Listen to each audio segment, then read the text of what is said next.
आज का जो सवाल है हमारा, चार ऑप्शंस दिए गए हैं और इनमें से बताना है हमें कि कौन सा फंक्शन हमारा वन वन होगा।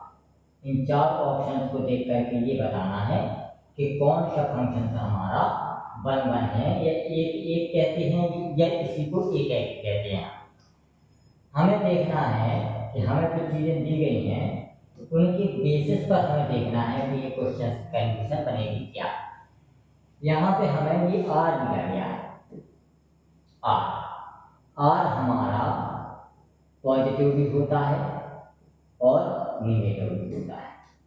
ये दोनों चीज़ें हमें देखना है। ये हमारा जेड है, जेड हमारा होता है इंटीजर।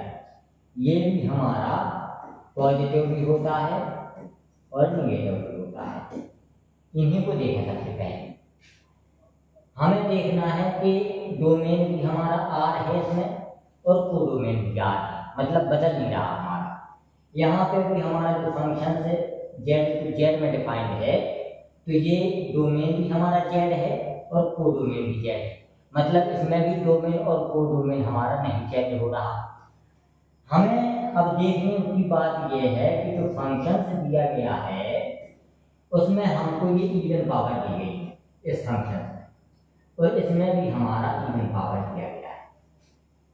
तो हमें केवल इतना याद रखना है कि जो फंक्शन हमें दिया गया है उसमें पावर इवन हो, हमारी सम पावर जो है हमारी सम हो या इवन नंबर हो।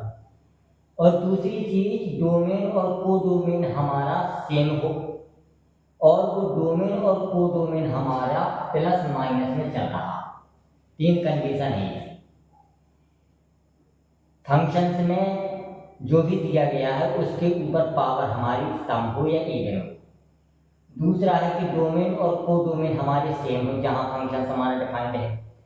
तीसरा है कि डोमेन और को डोमेन दोनों प्लस और माइनस में चल रहे हैं। तो ऐसी कंडीशन में वो फंक्शन हमारा वन वन नहीं होगा। तो ये दोनों हमारे आपस में ए और बी हमारे कैंसिल हो जाएंगे, वो हमारे वन वन नहीं होंगे। होगा क्या है कि जैसे मान लीजिए वन वन की जो डेफिनेशन है वो कहती है कि यदि हम डिफरेंट इनपुट दें तो डिफरेंट आउटपुट हमको मिलना चाहिए।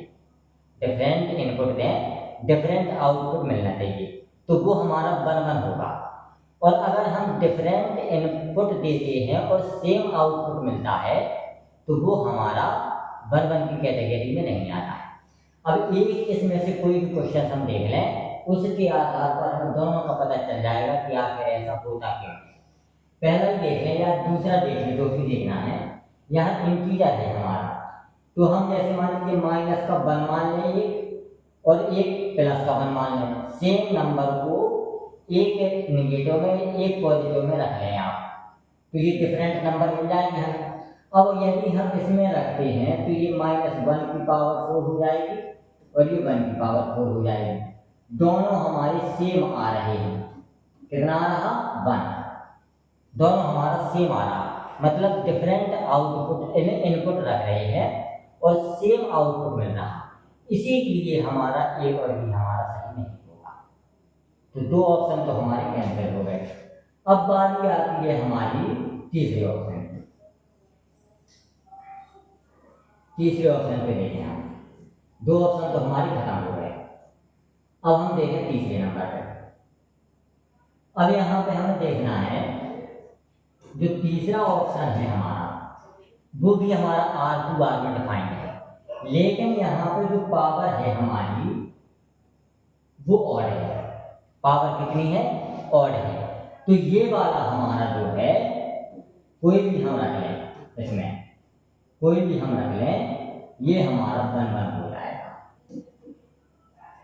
और चेक उसी तरीके से करना है, कोई भी डिफरेंट नंबर ले लें तो डिफरेंट आउटपुट ही मिलेगा इसमें, इसीलिए ये हमारा सही हो जाएगा। तो इस आधार पर सी वाला ऑप्शन हमारा सही हो रहा है। अब चौथे की बात आती है कि जो ये यहाँ दिया गया है सी टेंड्स टू सी, और सी का मतलब होता है कॉम्प्लेक्स नंबर, जिसको हम ए प्लस आई बी के रूप में लिखते हैं।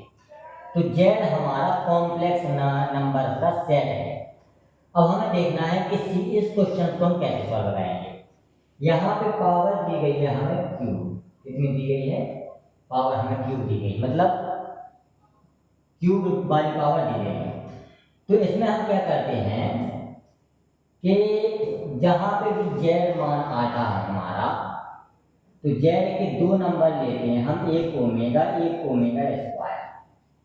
जेड में या कॉम्प्लेक्स नंबर में एक क्यूब रूट ऑफ यूनिटी चलता है। यदि हम इन दोनों का मल्टीप्लाई करें तो ओमेगा की पावर 3 मिलेगा हमको, जो कि हमारा 1 के बराबर होता है। और दोनों हमारे डिफरेंट हैं, दोनों कैसे हैं, डिफरेंट नंबर हैं।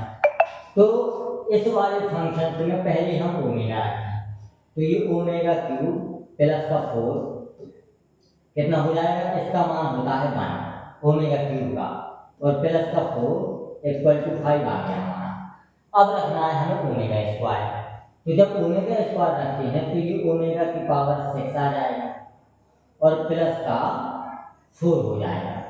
इसको हम ओमेगा क्यूब का स्क्वायर लिख सकते हैं और प्लस का 4 हो जाएगा। ओमेगा क्यूब हमारा फिर 1 हो जाएगा, तो 1 का स्क्वायर करेंगे 1, तो 1 प्लस का 4 5 हो जाएगा। मतलब डिफरेंट इनपुट का सेम आउटपुट मिल रहा है, 5 यहाँ से मिल रहा, 5 यहाँ से मिल रहा, इसीलिए हमारा ये डी वाला ऑप्शन भी हमारा सही नहीं होगा। तो ऑप्शन कौन सा सही होगा, सी वाला। इस तरीके से किसी भी फंक्शन की 1 1 हम चेक करेंगे।